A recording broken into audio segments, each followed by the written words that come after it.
ఇట్లు పూర్వజన్మ పరమభాగవత సంసర్గ సమాగతంబైన ముకుంద చరణారవింద సేవాతిరేకంబున అఖర్వ నిర్వాణ భావంబు విస్తరించుచున్నప్పటికీ దుర్జన సంసర్గ నిమిత్తంబునం తన చిత్తంబు అన్యాయత్తంబు కానీక నిజాయత్తంబు సేయుచు అప్రమత్తుండును సంసార నివృత్తుండును బుధజన విధేయుండును మహాభాగధేయుండును సుగుణమణి గణగరిష్ఠుండును పరమ భాగవత శ్రేష్ఠుండును కర్మబంధలతాల విత్రుండును పవిత్రుండును అయిన పుత్రునియందు విరోధించి సురవిరోధి అనుకంపలేక చంపంబంపెనని పలికిన నారదునకు కర్మజుండిట్లనియే.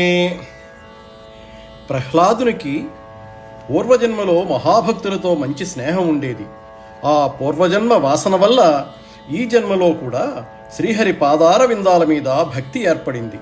అందువల్ల చెడ్డవారు చెంతనే ఉన్నా కూడా చిత్తాన్ని అచ్యుతుని మీద నుంచి అతడు మరల్చలేదు.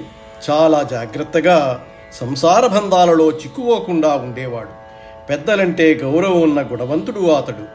లతలను కొడవలితో కోసినట్లు కర్మబంధాలను ఛేదించి వేసిన ఘనుడు ఆ ప్రహ్లాదుడు. అటువంటి భక్తుడైన పవిత్రుడైన పుత్రుని మీద రాక్షసరాజైన హిరణ్యకశిపుడు విరోధం పెంచుకున్నాడు. మనస్సులో కరుణ లేకుండా కఠినాత్ముడై కన్నకుమారుణ్ణి చంపటానికి భటులను పంపించాడు.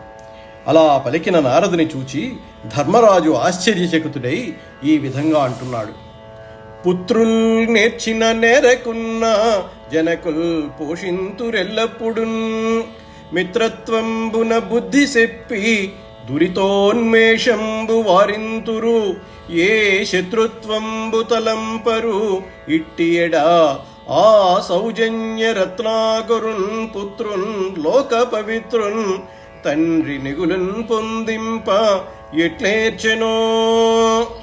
నారదమునీంద్ర, లోకంలో కుమారులు చేతనైన వారైనా చేతకాని వారైనా దుర్బలులైనా దుర్మార్గులైనా తండ్రులు వారిని పోషిస్తూ ఉంటారు.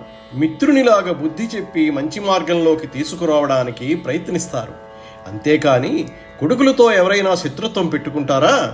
కొడుకులను చిత్రహింసలు పెట్టే తండ్రులు ఉంటారా? అందులో ప్రహ్లాదుడు రత్నాల వంటి గుణాలు ఉన్నవాడు కదా. అంత పరమ పవిత్రుడైన పుత్రుణ్ణి కన్నందుకు సంతోషించకపోగా పైగా హింసించటానికి అతనికి మనస్సు ఎలా ఒప్పింది స్వామి?